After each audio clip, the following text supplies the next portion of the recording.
¿Compromisos líquidos o compromisos sólidos? La peligrosa extrañeza de los otros. El segundo obstáculo evidente que encontramos los maestros se refiere al reconocimiento de una sociedad en constante cambio, donde las personas pierden la habilidad social de generar compromisos profundos con los demás. Zygmunt Bauman lo analiza de esta manera: los sólidos conservan su forma y persisten en el tiempo, duran, mientras que los líquidos son informes y se transforman constantemente, fluyen. Como la desregulación, la flexibilización o la liberalización de los mercados.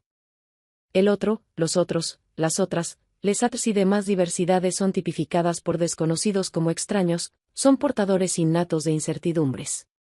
Recordemos que una de las principales resistencias al cambio radica en que las personas tienen miedo a dichas incertidumbres, de ahí que prefieran continuar con acciones cotidianas aunque éstas atenten contra la salud comunitaria.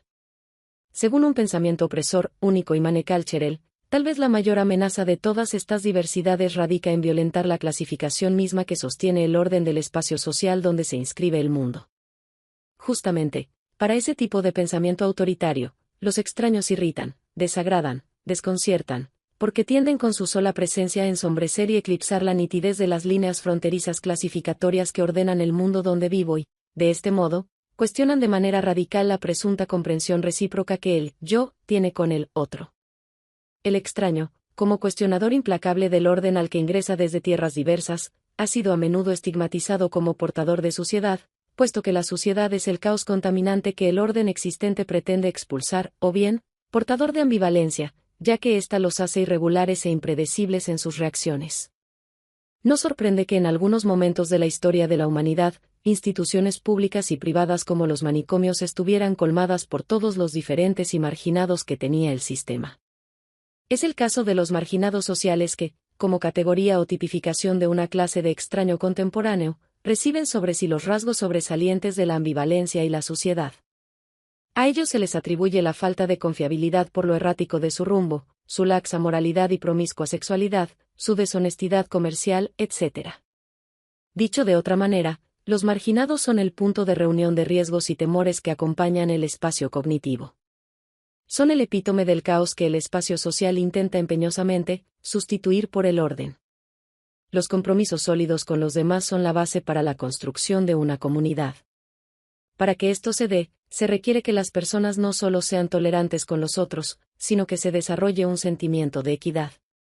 Aquí, una vez más, el factor del tiempo constituye una pieza clave para lograr dichos análisis. Si el sujeto no se permite una contemplación de su ser en el mundo para así distinguir la herencia cultural recibida y cómo él es el resultado de una construcción social, difícilmente logrará desarrollar un sentimiento de equidad y solidaridad bajo el reconocimiento de la diversidad. Es más, Jung Chula nos ofrece algunos indicios de esta falta de tiempo y la importancia de recuperarlo para generar una conciencia crítica en las personas. Hoy las prácticas que requieren un tiempo considerable están en trance de desaparecer. También la verdad requiere mucho tiempo. Donde una información ahuyenta a otra, no tenemos tiempo para la verdad. En nuestra cultura posfactual de la excitación, los afectos y las emociones dominan la comunicación. En contraste con la racionalidad, son muy variables en el tiempo. Desestabilizan la vida.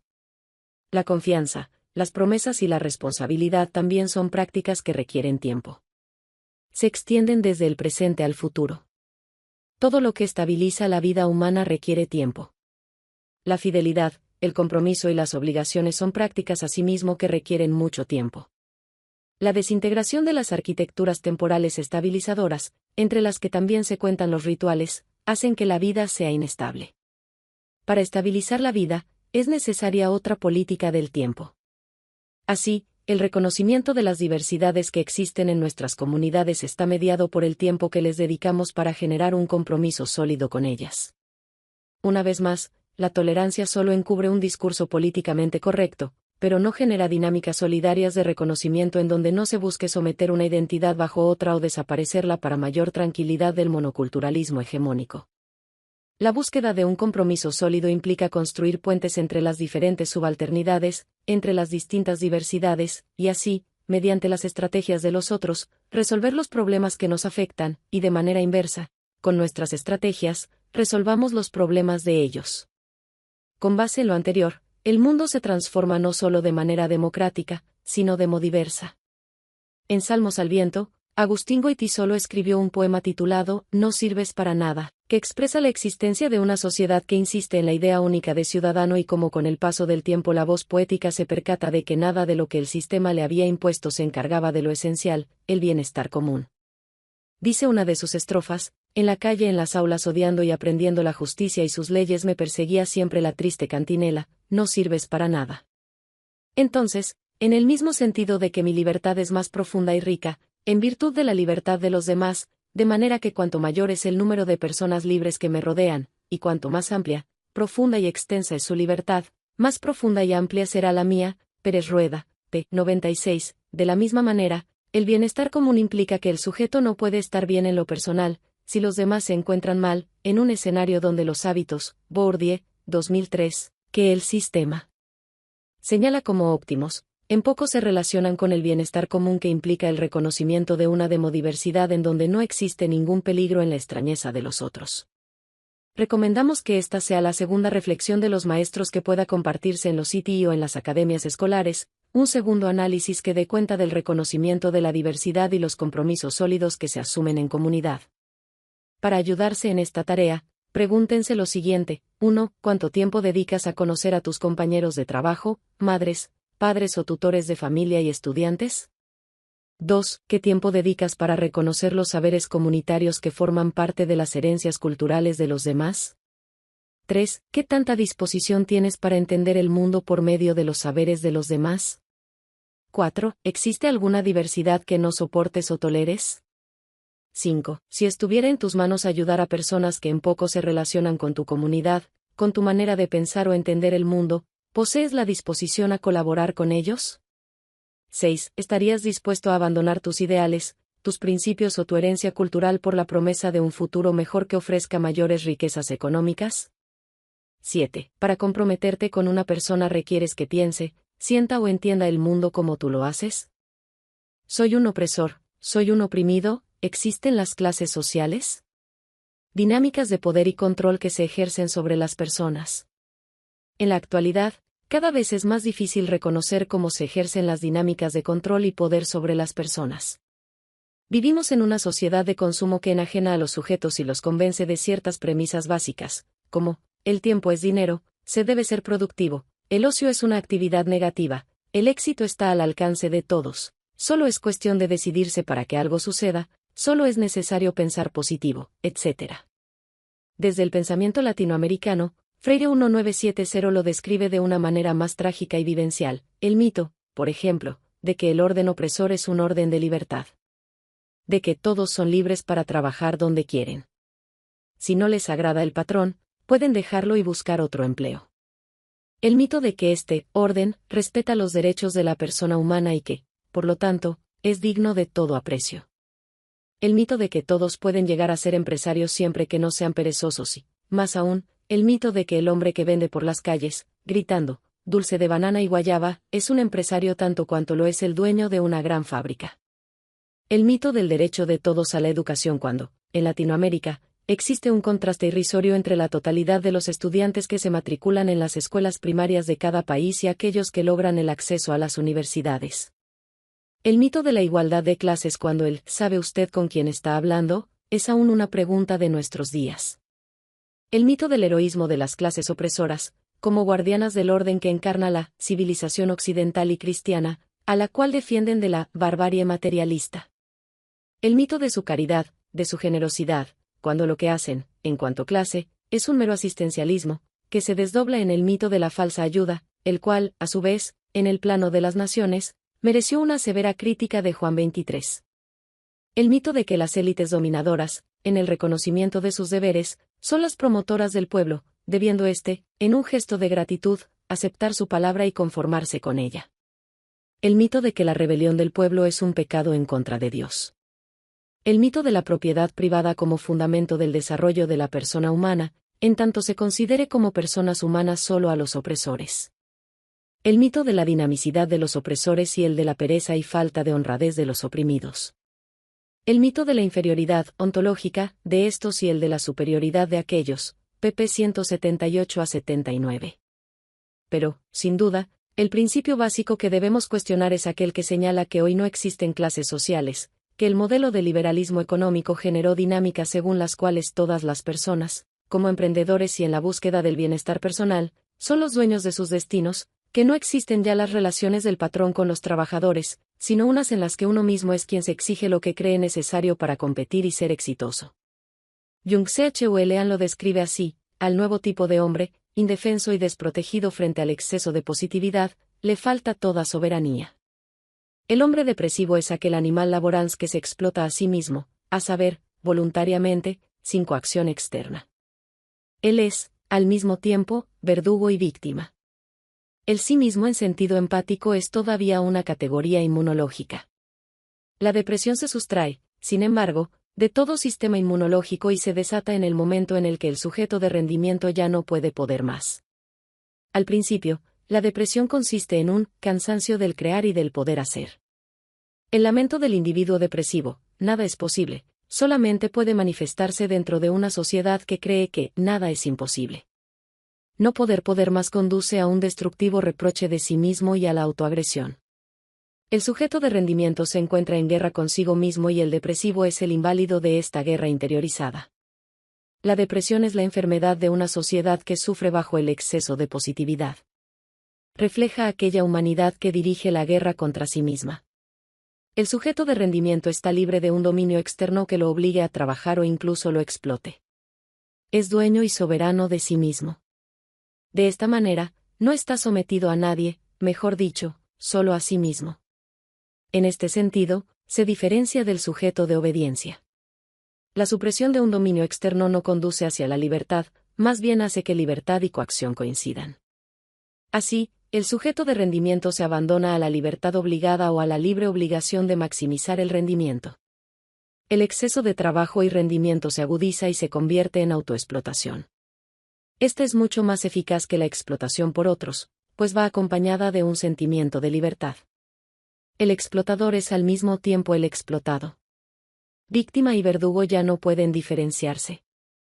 Esta autorreferencialidad genera una libertad paradójica, que, a causa de las estructuras de obligación inmanentes a ella, se convierte en violencia. Las enfermedades psíquicas de sociedad de rendimiento constituyen precisamente las manifestaciones patológicas de esta libertad paradójica, pp. 28 a 29. Si bien es cierto que este nuevo sujeto, este animal laborans, ha perdido el rumbo y no es capaz de reconocer las prácticas de poder y control que se ejercen sobre él, y al final acepta ser su propio verdugo, asumiendo dinámicas de autoexplotación para alcanzar el rendimiento óptimo que le garantice el éxito en este sistema de consumo, podemos advertir que esta fue aceptada por el sujeto bajo un proceso didáctico de colonización que dejó de lado los saberes comunitarios heredados en favor de una flexibilidad laboral y una ideología que lo coloca como un ciudadano global. Esta pérdida de su herencia cultural es peligrosa porque lo enfrenta a una relación individual con el sistema económico, haciéndolo presa de cualquier manipulación que lo orille a aceptar acuerdos que lo perjudiquen, mientras que conservando su cultura, conservando sus vínculos comunitarios, pudiera enfrentar los retos, acompañado por personas y saberes diversos. De este modo, el primer paso para reconocer las dinámicas de poder y control que se ejercen sobre él es discutir en torno a los privilegios o las carencias que el sujeto posee. Esta primera reflexión lo ayudará a entenderse dentro de un sistema que en lo general posee dos clasificaciones: opresores y oprimidos. Enrique Dassel 1993 lo refiere de esta manera: todo ello alienta la tradición filosófica en que se originó la filosofía de la liberación, por lo que hoy puede crecer con mayor claridad que antes, en la última década del siglo XX. Y sobre todo, la realidad desde la cual surgió dicha filosofía es hoy más acuciante que nunca, en continua y desesperante espiral de subdesarrollo, la miseria, la pobreza, la explotación de los oprimidos de la periferia mundial, en América Latina, África o Asia, de las clases dominadas, de los marginales, de los pobres en el centro, y los afroamericanos, hispanos, turcos, etc. A lo que hay que agregar a la mujer objeto sexual, a los ancianos acumulados, sin uso, en la miseria o en los asilos, a la juventud explotada y enviciada, a las culturas populares y nacionales silenciadas, a todos los condenados de la tierra, como expresaba Frantz Fanon, que esperan y luchan por su liberación, pp. 13 a 14. Con este escenario de fondo, las personas requieren tomar conciencia de su lugar en este sistema, Encontrar puentes que los unan con los suyos y distinguir las subalternidades que los rodean. Entendamos que el sector hegemónico, los opresores, posee dinámicas agresivas contra los otros por la situación de enajenación como se encuentran. Para escribirlo como Freire, es por esto por lo que, para los opresores, el valor máximo radica en el tener más y cada vez más, a costa, inclusive del hecho del tener menos o simplemente no tener nada de los oprimidos. Ser, para ellos, es equivalente a tener y tener como clase poseedora, 1970, p. 53. Las personas de la comunidad deben superar la apatía ante estas realidades, o el consuelo que genera la sensación de poder o de tener que el ambiente de consumo promueve. Para ello, es fundamental reconocerse dentro de este sistema como uno de aquellos dos polos, como un sujeto que forma parte de las élites hegemónicas que oprimen a los sectores marginados o como un oprimido que es miembro de una subalternidad y que posee múltiples prejuicios impuestos por el sector dominante que le impiden su crecimiento. Solo cuando los oprimidos descubren nítidamente al opresor, y se comprometen en la lucha organizada por su liberación, empiezan a creer en sí mismos, superando así su complicidad con el régimen opresor. Este descubrimiento, sin embargo, no puede ser hecho a un nivel meramente intelectual, sino que debe estar asociado a un intento serio de reflexión, a fin de que sea praxis. Freire, 1970, p. 61. Para lograr esta reflexión crítica, el sujeto debe tener clara la clase social donde participa, y cómo alrededor de él y su comunidad se establecen prejuicios que conforman su subalternidad. El concepto de subalternidad surge para dar cuenta de la condición subjetiva de subordinación en el contexto de la dominación. Paralelamente al dominio de la política de élite, a lo largo de la historia, existió otra esfera de la política, en la que los actores principales no fueron los grupos dominantes de la sociedad o las autoridades, sino las clases subalternas y los grupos constituidos por las masas trabajadoras y los estratos intermedios en las aldeas y el campo, esto es, el pueblo. Esta era una esfera autónoma, puesto que no se originaba en la política de élite, ni su existencia dependía de ella. Guja, p. 28. Este sector marginado sufre una estigmatización que le impide su crecimiento. Algunos autores lo denominan como techos de cristal, Marilyn Loden, o falta de herencia, o desheredados. Bourdieu, en cualquier caso, implica una barrera invisible contra la que chocan las personas cuando intentan progresar en su carrera profesional. Son barreras invisibles porque no existen normas, leyes o códigos específicos que se impongan a estas comunidades para limitarlas profesionalmente, sino que se trata de normas no escritas, muchas veces, por no decir siempre, derivadas de estereotipos y construcciones socioculturales que atribuyen ciertas características y roles a las personas y las colocan en desventaja frente a los sectores hegemónicos privilegiados. El reconocimiento de la subalternidad a la que pertenece el sujeto es una reflexión crítica básica que implica un autoanálisis según el cual el sujeto reconoce a los suyos, para después voltear la mirada crítica fuera de su comunidad y observar las relaciones de subordinación, de control y de castigo. Foucault, que los sectores hegemónicos generan hacia ellos por medio de estereotipos o prejuicios. Los llamados marginados, que no son otros sino los oprimidos, jamás estuvieron fuera de. Siempre estuvieron dentro de la estructura que los transforma en seres para otro. Su solución, pues, no está en el hecho de integrarse, de incorporarse, a esta estructura que los oprime, sino transformarla para que puedan convertirse en seres para sí. Freire, 2005, p. 82. Ahora bien, frente a este panorama, se podría pensar que la toma de conciencia parte de las subalternidades, que por las dinámicas de opresión se mantenían marginadas del sistema, pero no es así. La toma de conciencia también implica que los opresores se percaten del sistema de privilegios sobre el que se apoyan para sobresalir. Este acto de reconocimiento no puede ser violento, porque originaría tensiones y resistencias, debe surgir de la solidaridad, de una pedagogía centrada en el amor y el compromiso. Una vez más, el tiempo y el ocio contemplativo juegan un papel básico para el desarrollo de esa conciencia. El opresor solo se solidariza con los oprimidos cuando su gesto deja de ser un gesto ingenuo y sentimental de carácter individual, y pasa a ser un acto de amor hacia aquellos, cuando, para él, los oprimidos dejan de ser una designación abstracta y devienen hombres concretos, despojados y en una situación de injusticia, despojados de su palabra, y por esto comprados en su trabajo, lo que significa la venta de la persona misma. Solo en la plenitud de este acto de amar, en su dar vida, en su praxis, se constituye la solidaridad verdadera. Freire, 1970, p. 41. Así pues, nadie libera a nadie, ni nadie se libera solo. Los hombres se liberan en comunión, Ibid, p. 70. Esta comunión parte de un reconocimiento individual, pero se extiende hacia el reconocimiento de la extrañeza de los otros y llega hasta el encuentro con los sectores hegemónicos que operan las dinámicas de poder y control en este sistema de consumo. Transformar nuestras realidades no puede entenderse como un acto institucional o una dádiva del sector hegemónico, pues cada vez nos convencemos más de la necesidad de que los verdaderos revolucionarios reconozcan en la revolución un acto de amor, en tanto es un acto creador y humanizador. Para nosotros, la revolución que no se hace sin una teoría de la revolución y por lo tanto sin conciencia, no tiene en esta algo irreconciliable con el amor. Por el contrario, la revolución que es hecha por los hombres es hecha en nombre de su humanización, Ibid, p. 102. Ernesto Cardenal describía, en uno de sus primeros salmos, la conciencia crítica que debía crearse en los sujetos que buscaban la transformación de su mundo. Bienaventurado el hombre que no sigue las consignas del partido ni asiste a sus mítines ni se sienta en la mesa con los gángsters ni con los generales en el consejo de guerra. Bienaventurado el hombre que no espía a su hermano ni delata a su compañero de colegio. Bienaventurado el hombre que no lee los anuncios comerciales ni escucha sus radios ni cree en sus eslogans. Será como un árbol plantado junto a una fuente. Recomendamos que esta sea la tercera reflexión de los maestros para compartir en los sitios o en sus academias escolares, un tercer análisis que dé cuenta del reconocimiento de las dinámicas de poder y control que se ejercen en sus comunidades. Como guía para ayudarse, proponemos más adelante, un ejercicio de diagnóstico cualitativo. Estas preguntas fueron diseñadas bajo 4 variables básicas para desarrollar un pensamiento de ruptura que permita la toma de conciencia crítica.